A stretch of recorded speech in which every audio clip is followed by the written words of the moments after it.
सत श्री अकाल जी सारिਆਂ ਨੂੰ। मैं हरिंदर कुमार ਤੇ ਅੱਜ ਆਪਾਂ ਡਿਸਕਸ ਕਰਾਂਗੇ ਮਾਸਟਰ ਕੈਡਰ ਬੋਟਨੀ ਦਾ ਸੈਕਿੰਡ ਪੇਪਰ ਆਪਾਂ ਡਿਸਕਸ ਕਰਾਂਗੇ। ਇੱਕ ਪੇਪਰ ਆਪਾਂ ਆਲਰੇਡੀ ਡਿਸਕਸ ਕਰ ਲਿਆ। ਸੈਕਿੰਡ ਪੇਪਰ ਦੇ 25 ਕੁਐਸਚਨ ਅਸੀਂ ਪਿਛਲੀ ਵੀਡੀਓ ਦੇ ਵਿੱਚ ਕੀਤੇ ਨੇ ਤੇ ਅੱਜ ਦੀ ਵੀਡੀਓ ਦੇ ਵਿੱਚ ਬਾਕੀ ਦੇ ਜੋ 25 ਕੁਐਸਚਨਸ ਨੇ, ਠੀਕ ਹੈ, ਅਸੀਂ 50 ਕੁਐਸਚਨਸ ਕੰਪਲੀਟ ਕਰ ਲਾਂਗੇ। ਤਾਂ ਇਸੇ ਦੇ ਨਾਲ ਅਸੀਂ ਬੋਟਨੀ ਦੇ 2 ਪੇਪਰ ਜੋ ਡਿਸਕਸ ਕਰ ਲਾਂਗੇ ਅੱਜ ਦੀ ਵੀਡੀਓ ਤੱਕ। ਇਸ ਤੋਂ ਬਾਅਦ ਅਸੀਂ ਜ਼ੂਲॉजी ਦੇ ਜੋ ਹੈ ਪ੍ਰੀਵੀਅਸ ਈਅਰਸ ਕੁਐਸਚਨ ਅਸੀਂ ਸਟਾਰਟ ਕਰਾਂਗੇ। 25 ਕੁਐਸਚਨ ਅਸੀਂ ਸਟਾਰਟ ਕੀਤੇ ਸੀ। ਸੋ ਅੱਜ ਅਸੀਂ 25th ਕੁਐਸਚਨ ਤੋਂ ਅੱਗੇ ਜੋ 26th ਕੁਐਸਚਨ ਤੋਂ ਸ਼ੁਰੂ ਕਰਾਂਗੇ ਅਸੀਂ। ਓਕੇ, ਸੋ ਤੁਹਾਡੀ ਸਕਰੀਨ ਦੇ ਉੱਤੇ ਹੈ 26th ਕੁਐਸਚਨ। ਸੋ ਕੁਐਸਚਨ ਹੈ when an embryo develops from a cell of an embryo sac other than egg the condition of development is known as, ठीक है। ਜਦੋਂ ਕੋਈ ਵੀ ਐਂਬਰੀਓ ਡਿਵੈਲਪ ਹੁੰਦਾ ਹੈ ਫਰੋਮ ਅ ਸੈੱਲ ਆਫ ਐਂਬਰੀਓ ਸੈਕ, ਮਤਲਬ ਡਾਇਰੈਕਟ ਐਂਬਰੀਓ ਸੈਕ ਤੋਂ ਜਦੋਂ ਜਦੋਂ ਡਾਇਰੈਕਟ ਐਂਬਰੀਓ ਸੈਕ ਤੋਂ ਕੋਈ ਵੀ ਐਂਬਰੀਓ ਡਿਵੈਲਪ ਹੁੰਦਾ ਹੈ ਅਦਰ ਦੈਨ ਐਗ, ਠੀਕ ਹੈ। ਸੋ ਉਸ ਕੰਡੀਸ਼ਨਸ ਨੂੰ ਅਸੀਂ ਕੀ ਕਹਿੰਦੇ ਹਾਂ? ਐਪੋਸਪੋਰੀ, ਪਾਰਥੇਨੋਜੈਨੇਸਿਸ, ਐਡਵੈਂਟੇਟਿਵ ਐਂਬਰੀਓਜੈਨੀ ਐਂਡ ਐਪੋਗੈਮੀ। ਸੋ ਐਕਸਪਲੇਨੇਸ਼ਨ ਦੇਖਦੇ ਹਾਂ ਅਸੀਂ। ਸੋ ਸਭ ਤੋਂ ਪਹਿਲਾਂ ਤਾਂ ਅਸੀਂ ਜੋ ਵੀ ਟਰਮਸ ਨੇ ਐਪੋਸਪੋਰੀ, ਐਪੋਗੈਮੀ, ਇਹ ਇਸ ਤਰ੍ਹਾਂ ਦੀਆਂ ਟਰਮਸ ਨੇ ਜਿਨ੍ਹਾਂ ਨੂੰ ਅਸੀਂ ਬਹੁਤ ਟਾਈਮ ਤੋਂ ਸੁਣਦੇ ਆ ਰਹੇ ਹਾਂ, ਬਟ ਇਹਨਾਂ ਦੇ ਵਿੱਚ ਥੋੜ੍ਹਾ ਜਿਹਾ ਕਿਉਂਕਿ ਡਿਫਰੈਂਸ ਥੋੜ੍ਹਾ ਹੈ ਤਾਂ ਇਹ ਮੋਸਟਲੀ ਸਾਨੂੰ ਯਾਦ ਨਹੀਂ ਰਹਿੰਦੇ। ਅਸੀਂ ਅੱਜ ਥੋੜ੍ਹੀ ਕੋਸ਼ਿਸ਼ ਕਰਾਂਗੇ ਇਹਨਾਂ ਨੂੰ ਸਮਝਣ ਦੀ ਕਿ ਐਕਚੁਅਲ ਦੇ ਵਿੱਚ ਇਹ ਹੈ ਕੀ। ਸਭ ਤੋਂ ਪਹਿਲਾਂ ਹੈ ਐਪੋਸਪੋਰੀ, ਠੀਕ ਹੈ।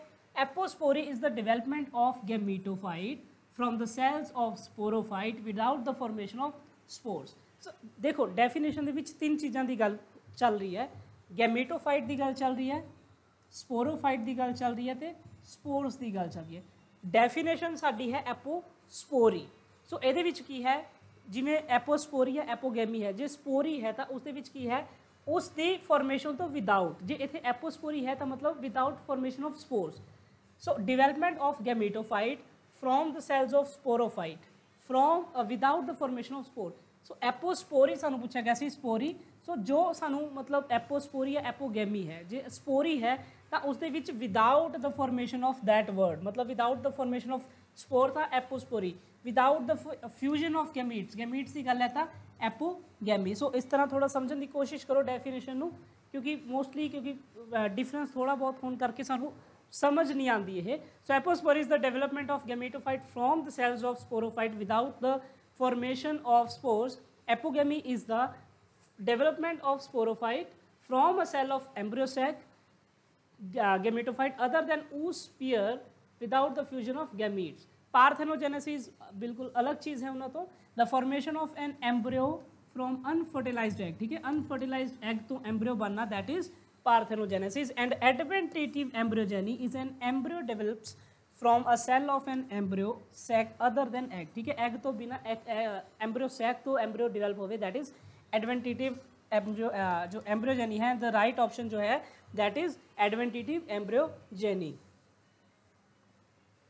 next question है 27th question, passive absorption by passive absorption of water by root system of plants is the result of. सब तो पहला तो असीं समझ लिए, देखो जो एब्जॉर्प्शन है ना ये दो तरह का होंगे, ठीक है।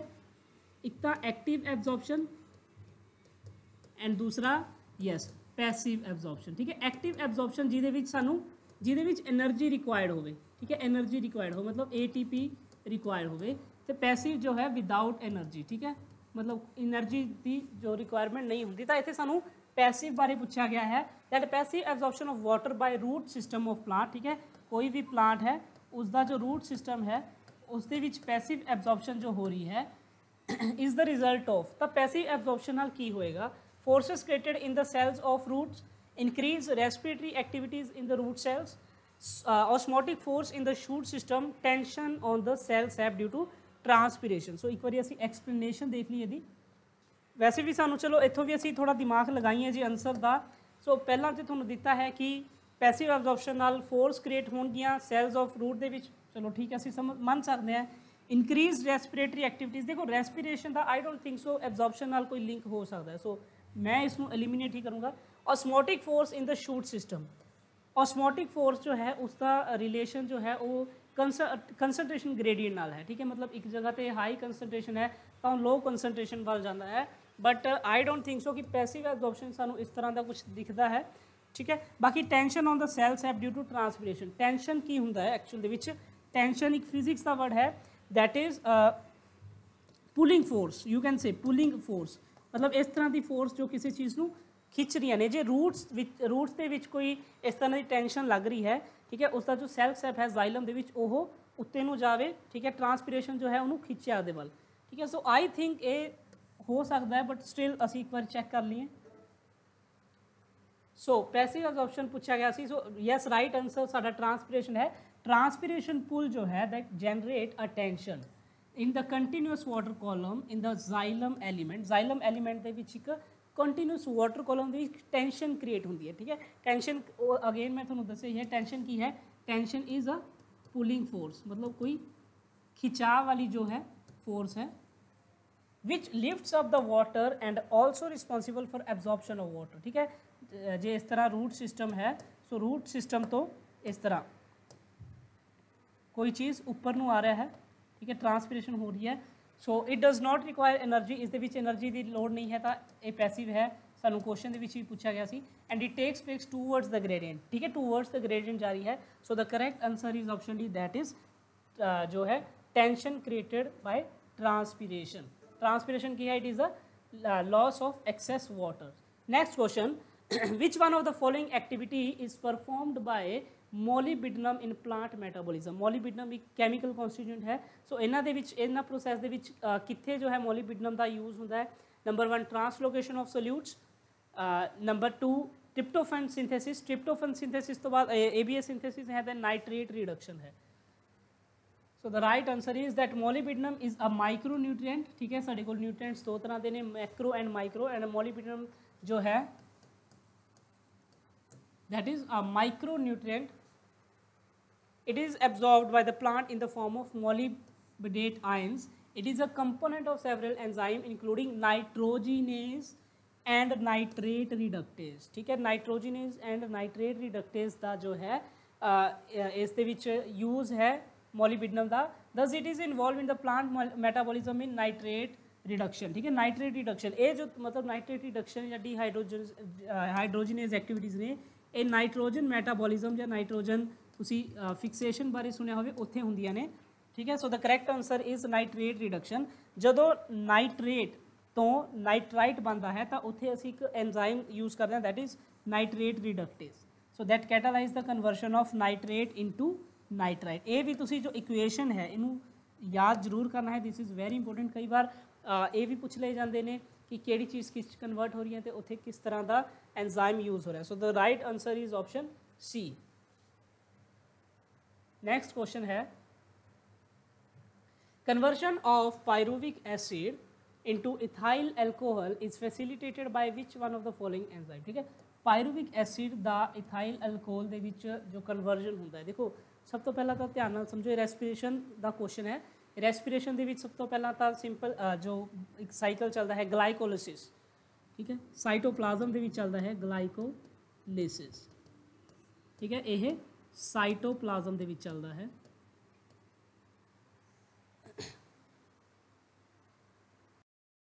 ਗਲਾਈਕੋਲਿਸਿਸ takes place in the cytoplasm of the cell, ਠੀਕ ਹੈ। ਇਹ ਗਲਾਈਕੋਲਿਸਿਸ ਹੈ, ਇਹ ਸਾਰੇ ਆਰਗੇਨਿਜ਼ਮ ਦੇ ਵਿੱਚ ਚੱਲਦੀ ਹੈ। ਗਲਾਈਕੋਲਿਸਿਸ ਤੋਂ ਬਾਅਦ ਇੱਕ ਜੋ ਪ੍ਰੋਡਕਟ ਬਣਦਾ ਹੈ that is pyruvic acid. Pyruvic acid तो बाद पायरुविक एसिड जिहड़ा है ਇਹ ਦੋ ਅਲੱਗ ਸਾਈਕਲ ਦੇ ਵਿੱਚ ਚਲੇ ਜਾਂਦੇ ਨੇ, ਠੀਕ ਹੈ। ਇੱਕ ਸਾਈਕਲ ਐਰੋਬਿਕ ਬੈਕਟੀਰੀਆ ਦੇ ਵਿੱਚ ਚੱਲਦੇ ਨੇ ਜਾਂ ਐਰੋਬਿਕ ਆਰਗੇਨਿਜ਼ਮ ਦੇ ਵਿੱਚ, ਦੂਸਰੇ ਐਨਾਰੋਬਿਕ ਦੇ ਵਿੱਚ ਚੱਲਦੇ ਨੇ। ਪਾਇਰੂਵਿਕ ਐਸਿਡ ਤੋਂ ਇੱਕ ਜੋ ਹੈ ਇਥਾਈਲ ਐਲਕੋਹਲ ਜੋ ਬਣਦਾ ਹੈ, ਇਥਾਈਲ ਐਲਕੋਹਲ, ठीक है, स्पैलिंग सैट कर लेना। सो ये जो है एनारोबिक ऑर्गेनिजम्स ਦੇ ਵਿੱਚ ਚੱਲਦੀ है, एनारोबिक। सो क्वेश्चन ਤੁਹਾਨੂੰ ਇਹ ਪੁੱਛਿਆ ਗਿਆ ਹੈ ਕਿ ਇਥਾਈਲ ਐਲਕੋਹਲ ਪਾਇਰੂਵਿਕ ਐਸਿਡ ਤੋਂ ਜਿਹੜਾ ਇਥਾਈਲ ਐਲਕੋਹਲ ਕਨਵਰਟ ਹੋ ਗਿਆ, ਇਸ ਦੇ ਵਿੱਚ ਇਹਨਾਂ ਚੋਂ ਕਿਹੜਾ ਐਂਜ਼ਾਈਮ ਯੂਜ਼ ਹੋਇਆ ਹੈ? ਕਾਰਬੋਕਸੀਲੇਸ, ਕੀ ਇੱਥੇ ਕਾਰਬਨ ਡਾਈਆਕਸਾਈਡ ਐਡ ਹੋਈ ਹੈ, ਫਾਸਫੇਟੇਸਿਸ, ਡੀਹਾਈਡਰੋਜੀਨੇਸ और D carboxylase and dehydrogenase.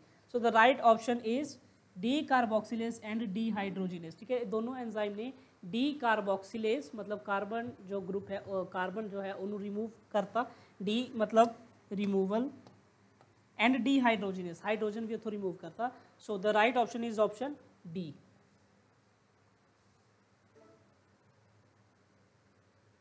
So under anaerobic conditions, ठीक है, ये भी याद रखना है कि पायरुविक एसिड तो इथाइल अल्कोहल बन रहा है in anaerobic conditions, that pyruvic acid is either converted to lactate, ठीक है। सो एनारोबिक कंडीशंस ਦੇ ਵਿੱਚ जो एनाएरोबिक कंडीशंस ਦੇ ਵਿੱਚ जो पायरुविक एसिड है इसके दो फेट हैं, one is lactate and second is ethanol. Okay, so ethanol in alcohol fermentation, during alcohol fermentation, ठीक है, this is involved in alcoholic fermentation, this pyruvic acid is first converted to acetaldehyde in the presence of enzyme pyruvate decarboxylase, ठीक है। तो की है during alcohol fermentation this pyruvic acid is first converted to acetaldehyde, ठीक है। जो first reaction होती है with the help of enzyme pyruvate decarboxylase,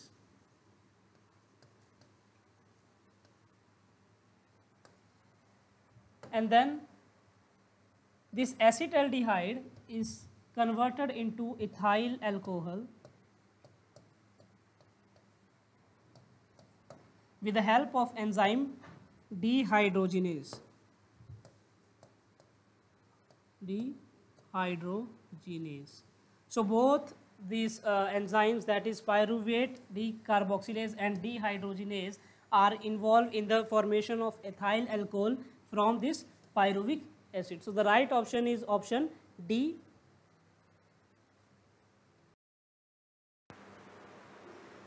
Coming to the next question.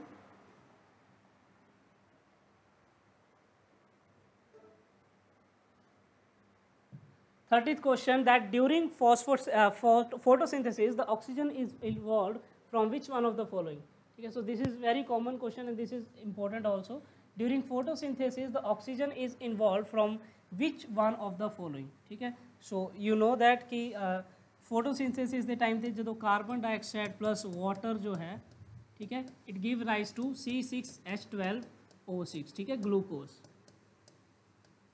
सो ਇਹਦੇ ਵਿੱਚ ਪੁੱਛਿਆ ਗਿਆ है कि फोटोसिंथेसिस ਦੇ टाइम ਤੇ, ठीक है, जो ऑक्सीजन इवॉल्व हुई है this is from either this carbon dioxide और फ्रॉम वाटर। सो क्वेश्चन ये है। सो द राइट जो ऑप्शंस है कार्बोहाइड्रेट, प्रोटीन, सनलाइट और water. So the photosynthesis is a redox reaction. Redox मतलब री means something is reduction and red means reduction and ox means oxidation. So photosynthesis is the process in which oxidation as well as reduction takes place and combined जो है इसनू redox reaction किया जाता है, in which this carbon dioxide is reduced to sugar, ठीक है, carbon dioxide is reduced to sugar. Reduction जो है takes place when carbon dioxide reduced to sugar. Water is oxidized to release oxygen. This water is oxidized to give oxygen, ठीक है, hydrogen जो अलग चली जाएगी and this oxygen. So according to the this equation the oxygen is evolve from the water. So photolysis means break down of light, ठीक है, break down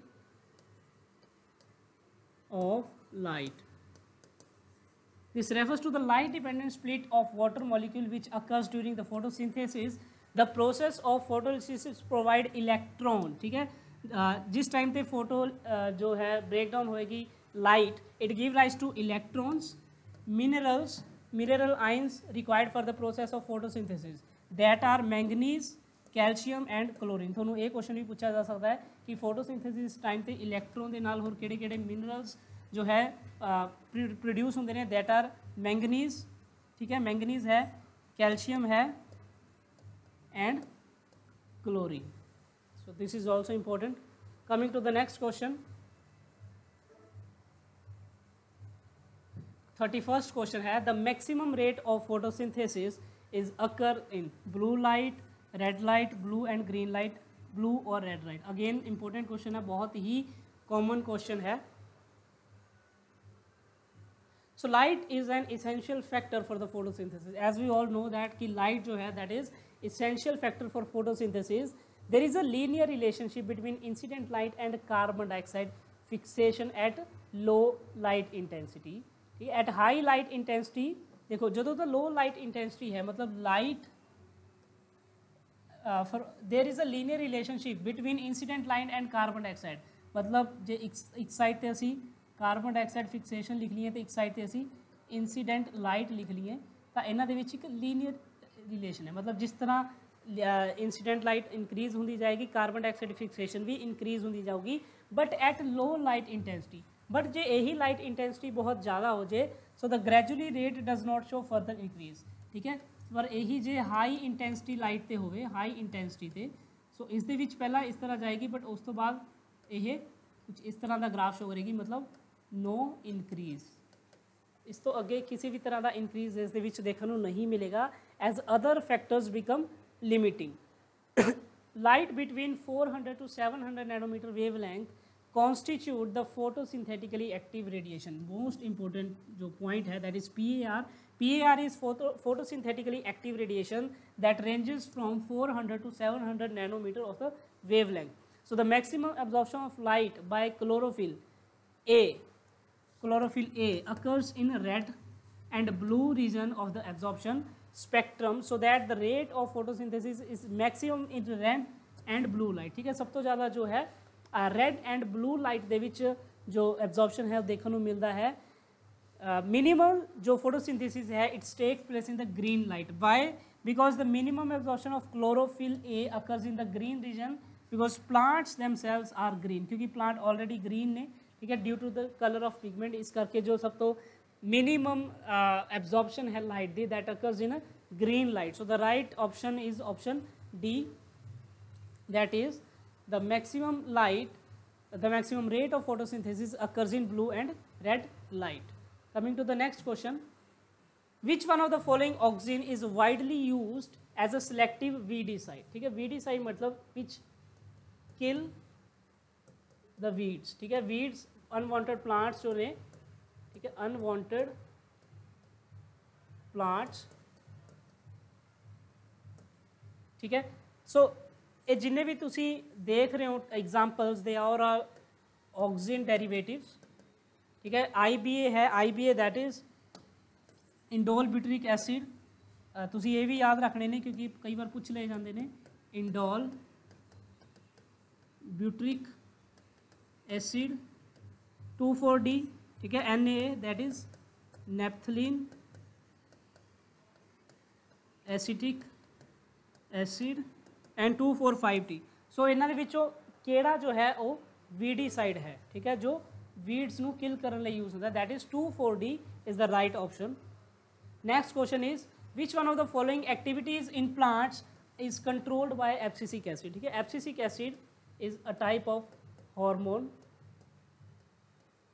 so which type of activities that is cell division, leaf fall and dormancy, shoot elongation और cell elongation. ठीक है, so among all these options which of the process or which of the event is controlled by the abscisic acid? So the right option is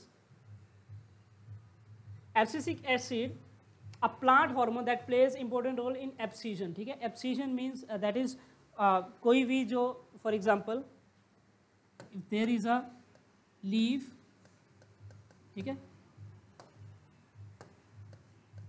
so after some time you will see that this leaf gets abscised, मतलब इथों ये टूट के गिर जाएगा। so this is called abscission। so this is controlled by the abscisic acid। it inhibits stem elongation by inhibiting gibberellic acid। ठीक है, it also antagonistic, ठीक है, एंटागोनिस्टिक इफेक्ट भी है दिस एब्सिसिक एसिड दा with gibberellic acid. It prevent loss of dormancy in seed. ठीक है, second जो है फर्स्ट फंक्शन जो है दैट इज एब्सिशन, सेकंड जो फंक्शन है that is dormancy of the seeds. Thus the correct answer is option B, this ABA. Okay, so this ABA controlled the abscissa, this ABA is responsible for the control of leaf fall and dormancy. Next question, 34th question, which one of the following mechanism is responsible for twinning of tendrils in plant? ठीक है, twinning of tendrils ਤੁਸੀਂ ਦੇਖਿਆ ਹੋਣਾ ਕਈ plant ਦੇ ਵਿੱਚ ਇਸ ਤਰ੍ਹਾਂ tendrils, ਠੀਕ ਹੈ, grapes ਦੇ ਵਿੱਚ ਦੇਖਿਆ ਹੋਣਾ। So which one of the following mechanism is responsible for this twinning of the tendrils in plant? Thigmotrophism, seismonesty, heliotropism or diagiotropism? So look at the explanation. First of all, what is thigmotrophism? So something is related to touch. ये तुसी याद रखना है, thigmo that is something is related to touch. The movement of plant part is in response to contact with a solid touch. It is called thigmotrophism. So the twinning movement of the tendrils due to the spores seen in the tendrils and twinners is an example of thigmotrophism.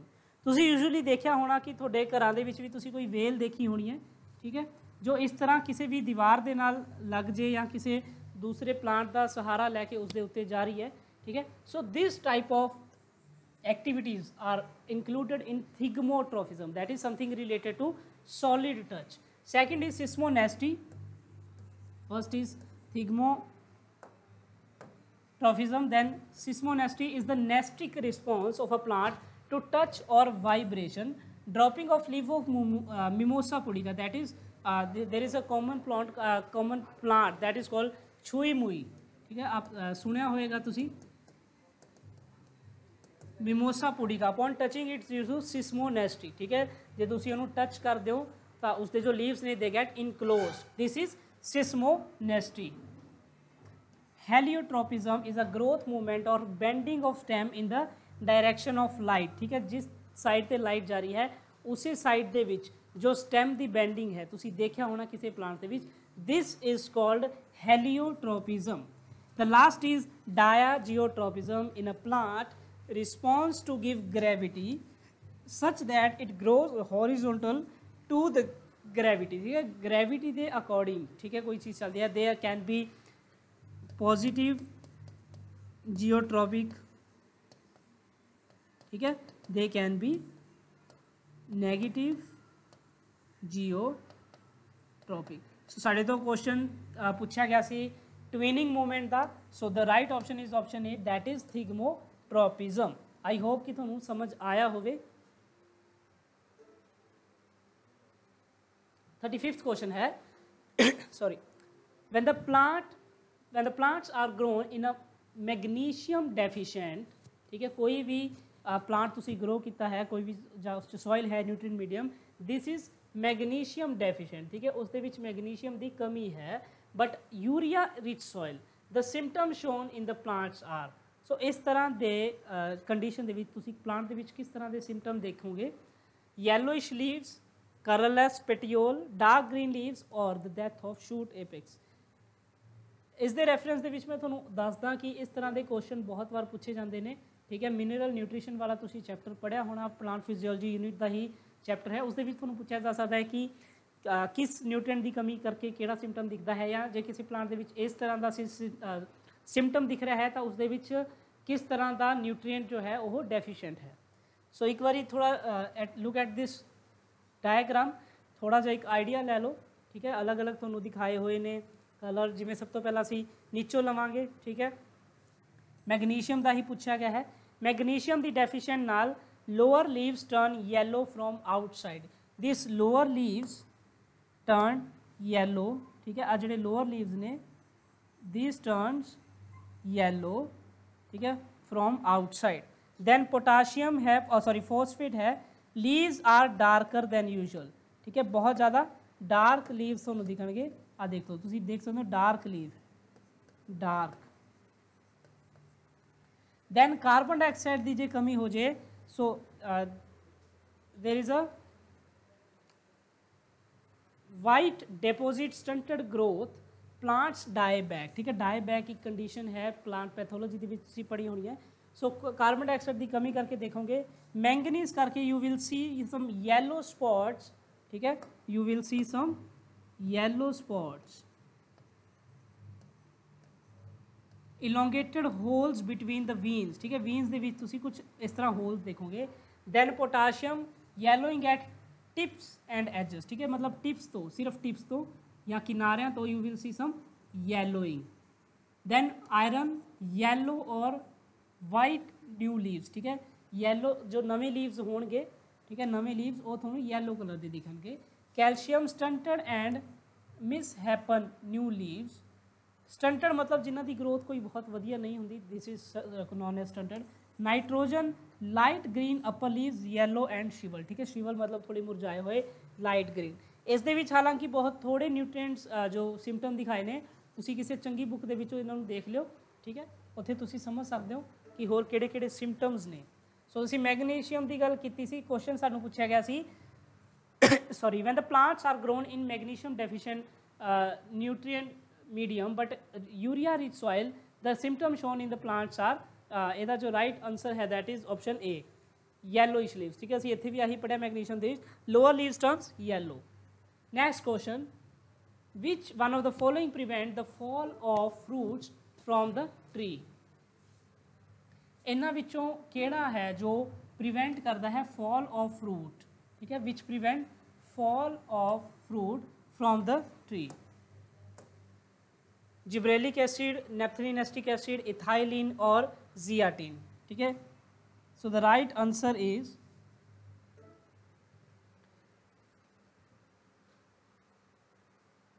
So fruit fall की जो condition है उसनों prevent करता है naphthalene acetic acid, that is a derivative of oxygen. ठीक है, oxygen का ही डेरीवेटिव है। So naphthalene acetic acid is a synthetic oxygen. कुछ ऑक्सीजन नेचुरल ने, ठीक है, कुछ सिंथेटिक ने। N A is one of synthetic oxygen. It is produced artificially, it inhibit the abscission. ठीक है, थोड़ा इनू करैक्ट कर कोरिलेट करो। Abscission is caused by abscisic acid. ठीक है, एब्सीजन, but this naphthalene acetic acid or you can say this oxygen prevent abscission। ठीक है, एक एब्सीजन कर रहा है, एक एब्सीजन रोक रहा है। हाँ जी, एक बार ध्यान दो, देखो एक साइड ते साडे कोल ऑक्सीजन है, एक साइड ते साडे कोल एब्सिसिक एसिड है। ओके, असी ऑलरेडी पढ़े है that abscisic acid is control abscission. ठीक है, एब्सीजन कंट्रोल करता है। बट दूसरी साइड असी देखा है कि जो नेपथलीन एस्टिक एसिड है दैट इज ऑक्सीजन डेरिवेटिव ही है, it prevent formation of layer called abscission. ये प्रिवेंट कर रहा है। ठीक है, ये एब्सीजन को प्रिवेंट कर रहा है। जो कोई भी हार्मोन दोनों एक दूसरे के ऑपोजिट होन, सो आप इन्हों कहने antagonistic. Now we can say that this oxygen and abscisic acid are antagonistic to each other. So naphthalene acetic acid is synthetic oxygen produced artificially and prevent the formation of a layer called abscission, which is formed between the organs like जो fruits ਦੇ ਵਿੱਚ ਬਣਦੀ ਹੈ, flowers ਦੇ ਵਿੱਚ, मतलब कोई भी ਉਹ organ जो टुट जान, जिवें लीफ है वो जो बिल्कुल मैच्योर हो गया या डिसीज्ड हो गया अपने आप टुट गया, फ्रूट मैच्योर होकर अपने आप टुट गया, फ्लावर मैच्योर होकर अपने आप टुट गया, and the stem it is a layer of dead cells which cause fruit fall. So ये एब्सीजन लेयर बारे दसिया जा रहा है। So as NaA that is naphthalene acetic acid prevents the formation of this layer, so it prevents the fall of fruit, thus the correct answer is option B।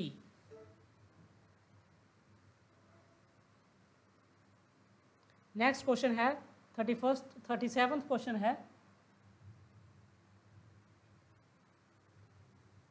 that is the roots of which one of the following plants contain a red pigment that have the affinity for oxygen। ठीक है, देखो साडे विच जो red pigment है that is haemoglobin. ठीक है, साडे ब्लड दे विच जो है haemoglobin, our colour of our blood is due to this haemoglobin, but they are asking about the plants. So there is also a red pigment that have the affinity for oxygen, oxygen ਨੂੰ जो है contain ਕਰ ਸਕੇ, ਠੀਕ ਹੈ। ਜਿਵੇਂ ਕਿ haemoglobin ਦੇ ਵਿੱਚ ਵੀ ਜੋ ਹੀਮ ਗਰੁੱਪ ਹੈ ਜਾਂ ਹੀਮੋਗਲੋਬਿਨ ਹੈ ਆਕਸੀਜਨ ਬਾਈਂਡ ਕਰਨ ਦੀ ਕੈਪੈਸਿਟੀ ਹੈ, ਉਸੇ ਤਰ੍ਹਾਂ ਪਲਾਂਟ ਦੇ ਵਿੱਚ ਹੈ। ਸੋ ਕੁਐਸਚਨ ਸਾਨੂੰ ਇਹ ਪੁੱਛਿਆ ਗਿਆ the roots of which one of the plants, ਇਹਨਾਂ ਵਿੱਚੋਂ ਕਿਹੜਾ ਪਲਾਂਟ ਦੀ ਜੋ ਰੂਟਸ ਹੈ that contain a red pigment that have the affinity for oxygen, and this red pigment can be keratin, ठीक है। एक बार इसी फिर भी देख लेना है।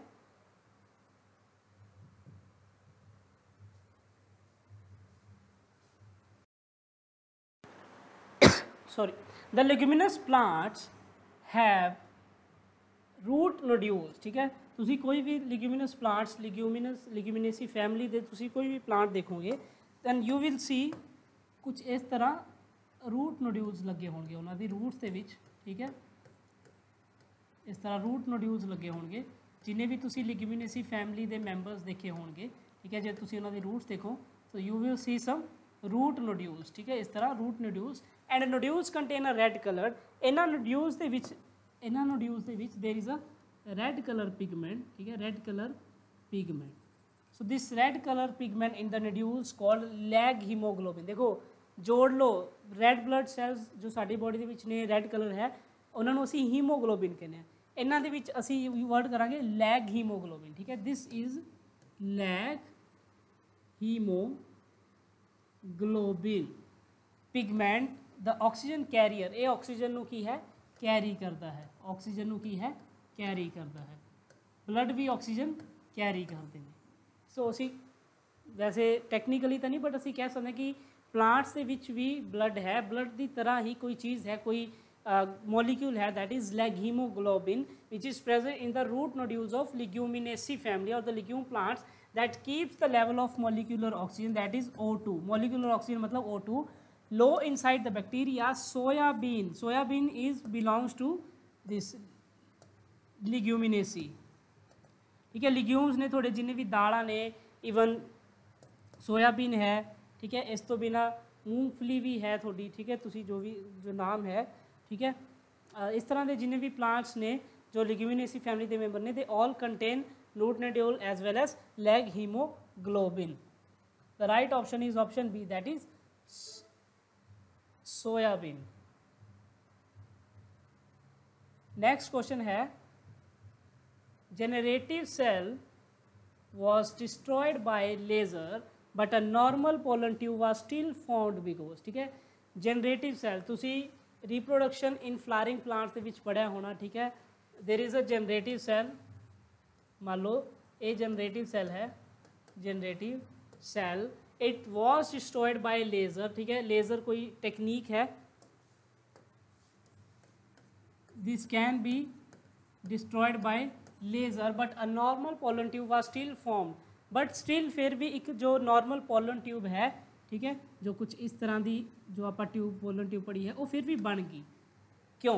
Because vegetative cell is not damage, क्योंकि जो वैजीटेटिव सैल है इस तो बिना भी इस जनरेटिव सैल है, ठीक है। इस तो बिना वैजीटेटिव सैल भी इस प्रेजेंट होंगे है।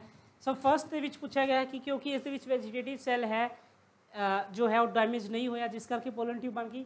सैकेंड ऑप्शन है the contents of the killed generative cell stimulate the pollen tube, जो जनरेटिव सैल सी एक टुटन करके, ठीक है, जो भी कंटेंट बचा उस तो पोलन ट्यूब बन गई।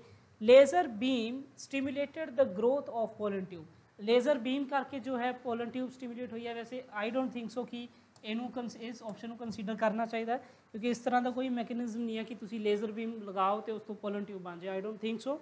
The reason of emergence of pollen tube is not harm, मतलब कि जितों पोलन ट्यूब ने बनना सी वो रीजन हार्म नहीं होया।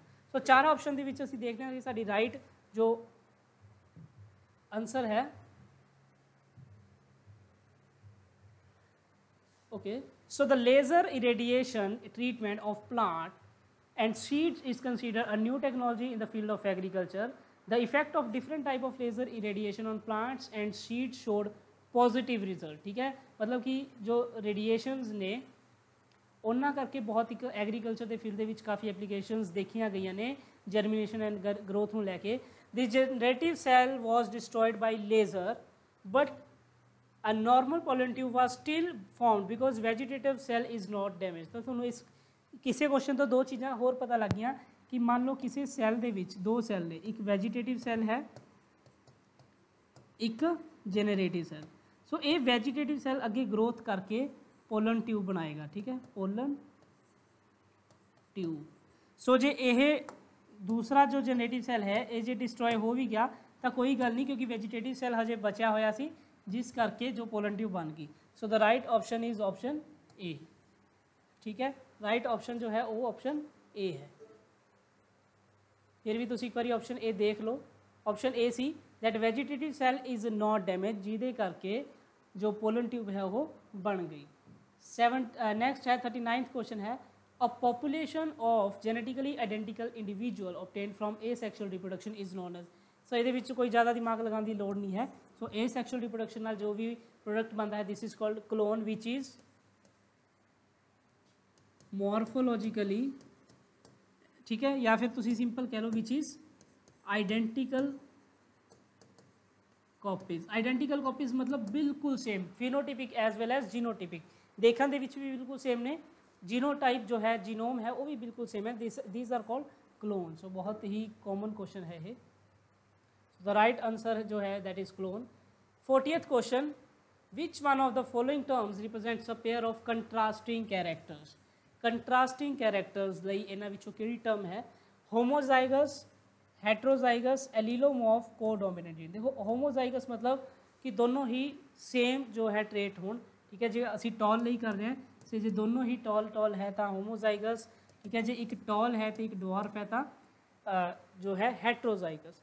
एलीलोमॉर्फ ते कोडोमिनेंट बारे असी एक बार देख लें,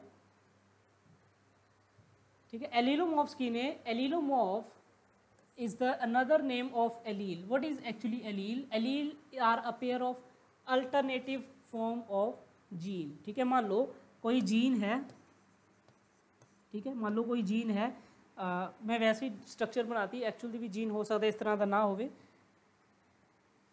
चलो मान लो ये कोई जीन है, इस दे विच दो अल्टरनेटिव फॉर्म्स ने, ठीक है, ये हाइट वास्ते है कोई जीन, हाइट वास्ते। सो इस दे विच दोनों ही अल्टरनेट फॉर्म्स होंगी, मतलब कि टॉल वाली भी होएगी एंड डॉर्फ वाली भी होएगी, ठीक है, दोनों ही अल्टरनेट फॉर्म्स ने, टॉल वाली भी तो एक डॉर्फ वाली भी।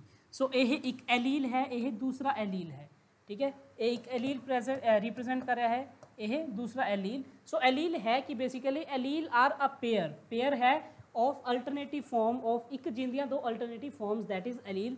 Single trait is controlled by each allele. एक एलील सिंगल ट्रेट मतलब ज़्यादा लंबी जो है, ज़्यादा कद वाला जो है करैक्टर वो एक एलील जो कंट्रोल कर रहा है, दूसरा अलग जीन जो एलील कंट्रोल कर रहा है। So these represent the contrasting character. Contrasting character मतलब इको कैरेक्टर दे दोनों ट्रेट, ठीक है, हाइट दे दोनों ट्रेट, जो ज़्यादा हाइट वाला भी, टॉल वाला भी, ड्वार्फ वाला भी। So the right option is allelomorph. What is codominance? As it releases to genetics refers to a type of inheritance in which two versions or the two alleles of the same gene are expressed separately। देखो usually तो ये होंगे है जो एक जगह toll है तो दूसरी जगह ड्वार्फ है तो उस दे विच जो डोमिनेंट है, ठीक है, यही एक्सप्रेस करेगा, टी वाला, कैपिटल टी, ठीक है, हमेशा यही डोमिनेट करेगा। बट समटाइम्स की है दोनों ही आपस दे दोनों ही जो ने वो एक्सप्रैस कर देने। बहुत ही वधिया एग्जाम्पल है कोडोमिनेंस की, एग्जाम्पल है your A B blood group, ठीक है। ए बी ब्लड ग्रुप वैसे तो ए जो है ए डोमिनेट करेगा, बी भी डोमिनेट करेगा, बट जो दोनों ए ते बी इकट्ठे आ जाता दोनों ही डोमिनेट करेंगे, ठीक है। Your A B blood group is an example of codominance. Important चीज़ है, मे बी अगे कदे क्वेश्चन के विच आया तो असीं चंगी तरह उन्हें एक्सप्लेन करांगे, बट तुसीं फिर भी चलो पढ़ लियो। So the right option is option C. 41st question है, 41वां क्वेश्चन है a male child was born to the parents if. A male child, देखो मेल चाइल्ड जो है जी मैं जीनोटिपिक दसा तुहानूं जीन्स बारे, तो मेल चाइल्ड लई जो सानूं क्रोमोसोम चाहिए होणगे वो चाहिए होणगे X ते Y। सो इस तरह का जो है सैट लैन लई the father is healthier than the mother. देखो आई डोंट थिंक सो कि इस तरह मतलब सानू जो कोई XY वर्गा क्रोमोसोम चाहिए है, रिजल्ट चाहिए, तो सानू हेल्दी या वीक वाला कोई कंसैप्ट असी नहीं देखते। The mother Yeats healthy diet during pregnancy, इस तरह का भी कोई मतलब नहीं है क्योंकि खान नाल क्रोमोसोम चेंज नहीं होंगे। The genetic composition of the child include XY combination of chromosome. Okay, असी इस ऑप्शन में रख सकते हैं क्योंकि जेनेटिक कंपोजिशन XY चाहिए है। Yes, the genetic composition of the child includes XX combination. देखो जी XX कॉम्बीनेशन आ गई तो it will be a female child, but question भी सानू मेल चाइल्ड पूछा है। So the right option is the genetic composition of the child include XY combination of the chromosome. The right answer is option C, that is the genetic composition of the child include XX combination of the chromosome. ये बहुत ही ज़्यादा simple question सी। 42nd question है, when the desired variation is required to be induced in a vegetative propagated crop, the most commonly used method of breeding is। सब तो पहला तो समझो कि वेजिटेटिव प्रोपोगेशन का मतलब ये है किसी भी वेजिटेटिव पार्ट तो एक पूरा पूरा प्लांट बना देना, ठीक है। ग्राफ्टिंग करके भी कर सकते हो, लेयरिंग करके, बर्डिंग करके, बहुत सारे थोड़े कोल आस्पैक्ट्स ने। सो जे असी चाह रहे हैं कि वेजिटेटिव प्रोपोगेशन नाल असी डिजायर्ड वेरीएशनस जो किसी प्लांट दे विच जो है इंड्यूस करेंगे। सो किस तरह की असी ब्रीडिंग मैथड यूज़ करेंगे, पॉलीप्लाइडी, पेडिग्री मैथड, म्यूटेशन ब्रीडिंग या बैक क्रॉस मैथड। सो पहला आप इन्होंने बारे समझ लिए कि पॉलीप्लाइडी की है, ठीक है, बहुत ही इंपॉर्टेंट स्लाइड है ये। पॉलीप्लाइड, देखो पॉली मतलब मैनी, बहुत सारे, प्लॉइडी लैवल, ठीक है। प्लॉइडी लैवल तुम कह सकते हो सैट ऑफ क्रोमोसोम्स, ठीक है। बेसिकली तो दो सैट होंगे ने क्रोमोसोम के, ठीक है। जो असीं पढ़ते हैं तो दो इस तरह दो सैट होंगे ने क्रोमोसोम के, बट पॉलीप्लाइडी के विच दो तो वध भी हो सकते हैं, 4 हो सकते हैं, 8 हो सकते हैं, किन्ने भी हो सकते हैं, 2 तो वध हो सकते हैं। So increment of plant organs, gigas effect मतलब कि साइज़ दे विच कोई वड्डा, तुसीं अजकल देखा होना बाजार दे विच या तुसीं न्यूज़पेपर्स वगैरह दे विच देखा होना कि कई बार किसी किसान ने कोई फसल उगाई सी या कोई सब्जी वगैरह, उहदा साइज़ नॉर्मल नालों बहुत वड्डा सी। So this can be induced by polyploidy. Pedigree method की है, pedigree method is the information regarding inheritance pattern of characters can be obtained as when required, ठीक है। तुसीं किसी भी फैमिली चार्ट दे विच देखना चाहते हो कि ये डिसीज़ साढ़े पूर्वजां दे विच सी या नहीं, तुसीं पेडिग्री एनालिसिस कर सकते हो, ठीक है। इस दे विच तुसीं फीमेल्स नूं इस तरह ते मेल्स नूं इस तरह ड्रॉ करते हो, उस तो बाद उन्हां दे विच किन्ने चाइल्ड ने, ठीक है। सो ये तुसीं आई थिंक पढ़िया होना, इनू असीं कदे फिर एक्सप्लेन करांगे, ठीक है। बट एक बार तुसीं जस्ट अंदाज़ा लगा लो कि पेडिग्री एनालिसिस जो है वो इन्फॉर्मेशन लैन लई है regarding inheritance pattern of characters can be obtained as and when required. उस तो बाद म्यूटेशन ब्रीडिंग है इंक्रीजिंग द जेनेटिक वेरीएबिलिटी, देखिए जेनेटिक वेरीएबिलिटी नू इंक्रीज कर देना। म्यूटेशन जो है सडन चेंज है for the desired trait in the various food crop. तुसीं चाहते हो कि किसी पर्टिकुलर फूड क्रॉप के विच हजे तक वो फूड क्रॉप मतलब मिठा कुछ भी प्रोड्यूस कर रहा सी, बट एकदम असीं उन्हें म्यूटेशन करके चेंज करके कुछ ਇਹੋ चीज़ प्रोड्यूस करिए कि वो मिठी ना होके खट्टी होवे या किसी भी अलग टेस्ट की होवे। So that is mutation breeding.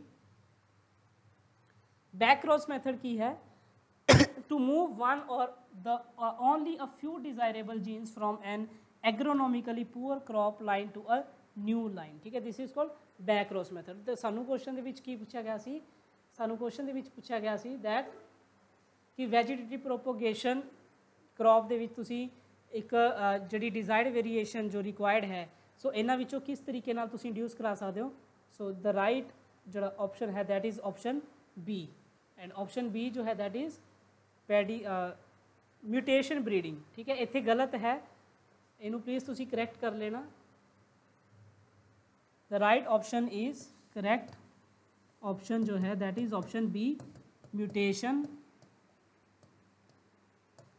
Breeding, ठीक है। Please correct this option that is option B, mutation breeding नाल असी फूड क्रॉप्स का जो है डिजायर्ड चेंज कर सकते हैं। At which particular stage of cell cycle the histone proteins are synthesised in an eukaryotic cell. ये भी बहुत इंपॉर्टेंट क्वेश्चन है। मैं थोड़ा पहला भी दस्या है कि माइटोसिस मियोसिस दे विच थोनू स्टेजेस तो क्वेश्चन आएंगे कि किहड़ी स्टेज दे विच किस तरह का इवेंट जो है हो रहा है। ਸੋ ਕੁਐਸਚਨ ਦੇ ਵਿੱਚ ਪੁੱਛਿਆ ਗਿਆ ਕਿ ਸੈਲ ਸਾਈਕਲ ਦੇ ਵਿੱਚੋਂ ਕਿਹੜਾ ਫੇਸ ਹੈ ਜਿੱਥੇ ਹਿਸਟੋਨ ਪ੍ਰੋਟੀਨਸ ਕਿੱਥੇ ਯੂਜ਼ ਹੁੰਦੇ ਨੇ ਡੀਐਨਏ ਦੀ ਸਟਰਕਚਰ ਨੂੰ मतलब एक कॉम्पैक्ट स्ट्रक्चर बनाने ਲਈ ठीक है ਉਹਨੂੰ ਪੈਕੇजिंग ਲਈ histone proteins are used for the packaging of DNA ਨੂੰ ਪੈਕ ਕਰਨ ਲਈ ਹਿਸਟੋਨ ਪ੍ਰੋਟੀਨ ਸੋ ਕੁਐਸਚਨ ਦੇ ਵਿੱਚ ਪੁੱਛਿਆ ਗਿਆ ਕਿ ਕਿਹੜੀ ਸਟੇਜ ਦੇ ਵਿੱਚ ਹਿਸਟੋਨ ਪ੍ਰੋਟੀਨ ਸਿੰਥੇਸਾਈਜ਼ ਹੁੰਦੇ ਨੇ ਯੂਕੈਰੀਓਟਿਕ ਸੈਲ ਦੇ ਵਿੱਚ during telophase S phase G2 phase ਔਰ ਇੰਟਾਇਰ ਫੇਸ ਆਫ ਪ੍ਰੋਫੇਸ ਦੇਖੋ ਜੇ ਗੱਲ ਚੱਲ ਰਹੀ ਹੈ ਡੀਐਨਏ ਦੀ ਤੇ ਡੀਐਨਏ ਦੀ ਸਿੰਥੇਸਿਸ ਜੋ ਹੈ ਉਹ ਐਸ ਫੇਸ ਤੇ ਹੁੰਦੀ ਹੈ ਸੋ ਮੇਰੇ ਅਕੋਰਡਿੰਗ ਜੋ ਹੈ it could be option B but let us so ਅਸੀਂ ਦੇਖਦੇ ਹਾਂ ਇੱਕ ਵਾਰੀ okay we are right during S phase the cell cycle the histone proteins are synthesized in a eukaryotic cell the major event in S phase is DNA replication ठीक है major जो event है वो DNA replication ही है so the correct answer is option B that in S phase of cell cycle the histone proteins are synthesized as well as this DNA replication synthesized next question है okay next question तो पहले एक बार असी देख भी लईए क्योंकि question बार बार repeat हो रहे हैं सो एक बार असी देख लीए सैल साइकिल थोड़ा जा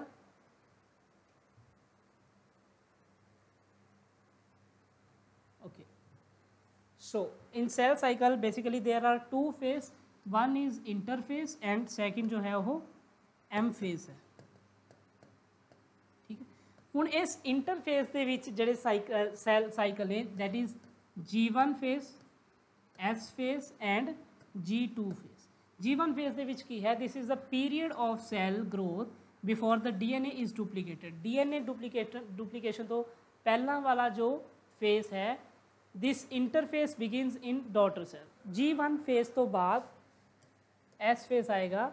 So S phase is the period when the DNA is duplicated that is when chromosomes are duplicate. ठीक है जिथे chromosome जो है डुप्लीकेट हो रहे हैं सिंपल कह सकते हो तुसी DNA सिंथेसिस फेज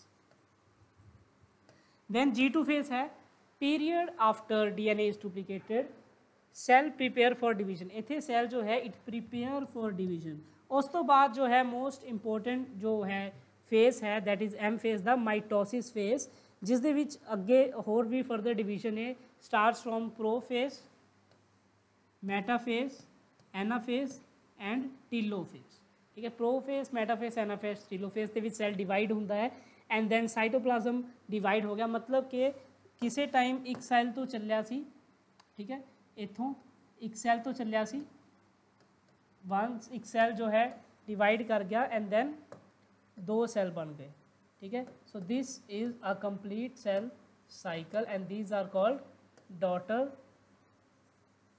सैल्स तो तुसीं याद रखना है कि किहड़ी इवेंट ते किहड़ी सैल साइकिल के किहड़े स्टेज ते की इवेंट हो रहा है ठीक है ये तुसीं याद रखने ने क्योंकि इन्हां तो रिलेटेड बहुत क्वेश्चन पूछे जा रहे हैं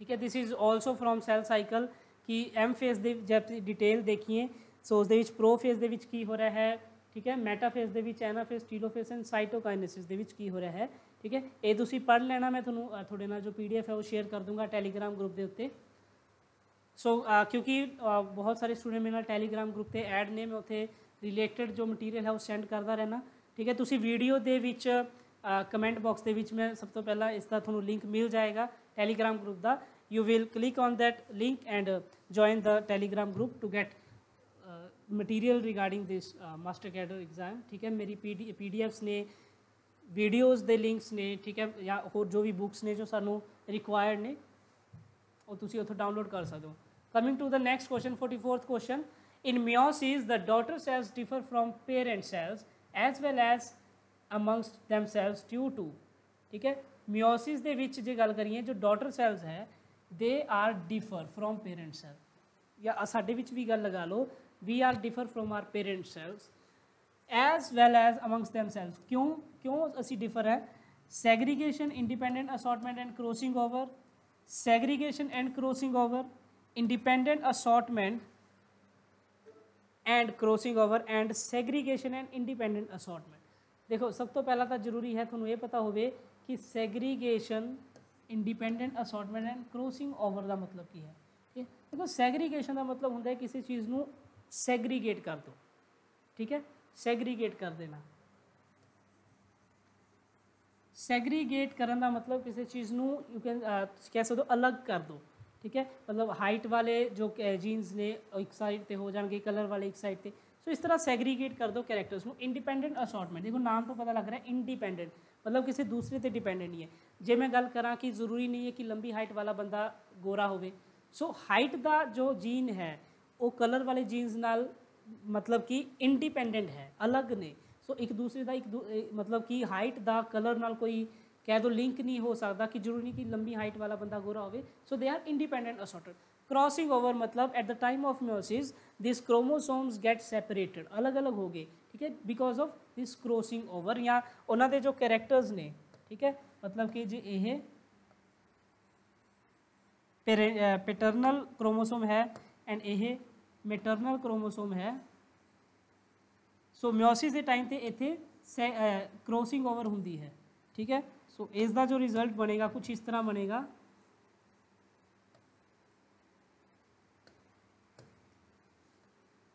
ठीक है, थोड़ा जा जो पार्ट है वो इसका इत्थे आ गया, दिस ए क्रॉसिंग ओवर दा रिजल्ट है, ठीक है, इस तरह। सो क्रॉसिंग ओवर, ठीक है, segregation, independent assortment and crossing over करके ही असी अपने पेरेंट नालों डिफरेंट जो है दिखते हैं। In meiosis the daughter cell differ from parent cell as well as among stem cell due to segregation, independent assortment and crossing over. Daughter cells inhibit variations, variation मतलब they are differ from their parent cells, थोड़ी भिन्नता, ठीक है। So meiosis leads to recombinations or new combinations of genes or characters as a result of crossing over. Due to these recombinations, variations are created which have a role in the process evolution. बहुत important चीज़ है, question पूछा भी जाता है कि थोनों options दित्तियां होणगियां variation, mutation या जो भी है, इन्हां विचों which force plays a role in evolution, so that is meiosis. Meiosis करके जो है वेरीएशनस आणगियां, म्योसिस दे विच क्रॉसिंग ओवर है जिस करके वेरीएशनस आ रही ने, that plays an important role in the evolution. So the right option is option A, ठीक है। असीं एक बार देख लें, ऑप्शन ए जो है segregation, independent assortment and crossing over. Next 45th question है,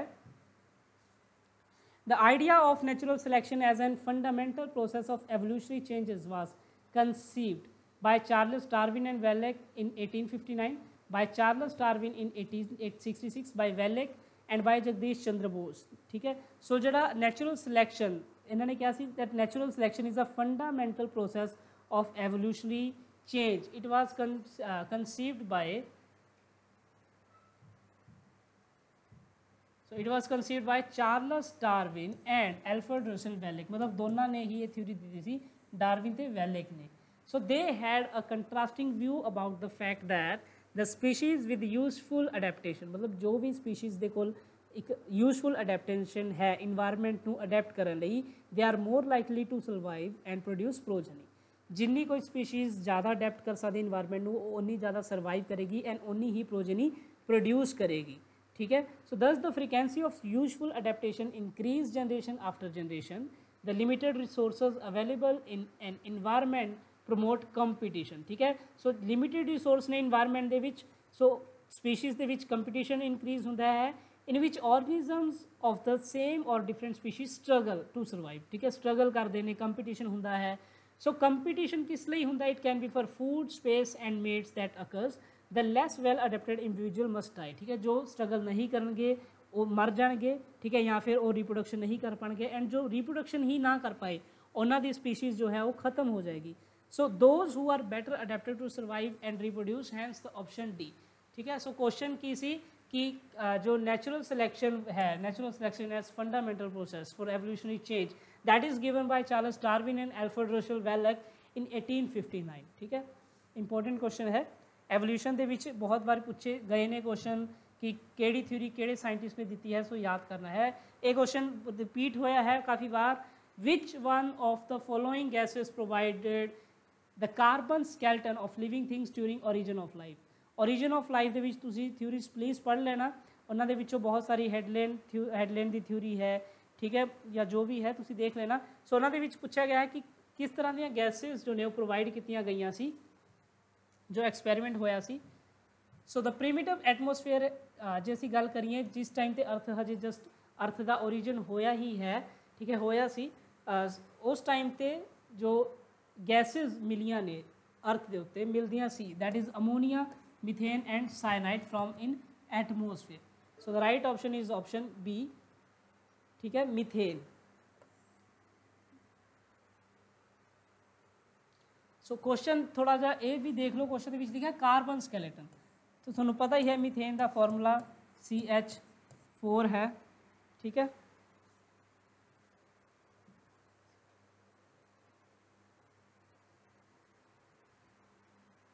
sorry it's CH3, sorry it's CH3। So carbon skeleton सिर्फ मीथेन का ही है, थोड़ा क्वेश्चन के कार्बन स्केलेटन बारे पूछा है, सारिया गैसेस के बारे नहीं पूछा, नहीं तो अमोनीया एंड वाटर वेपर भी ऑप्शन सही आनी सी। 47th question, which one of the following is the best suited method for the production of virus free plants. ये क्वेश्चन रिपीट हो गया है। वायरस फ्री प्लांट्स लई जो मेरिस्टेम कल्चर है सब तो बेस्ट है, ठीक है। Meristem culture is best suited for the production of virus free plants. So explanation देख लो एक बार। The apical and axillary meristem of plants are better parts of the plant to make virus free plant. Why? Because the rate of division of meristematic cell is higher than the rate of multiplication of virus, ठीक है। की मतलब है इस गल दा कि किसी प्लांट दे विच, ठीक है, मान लो कि यह उसका मेरिस्टेमेटिक पार्ट है,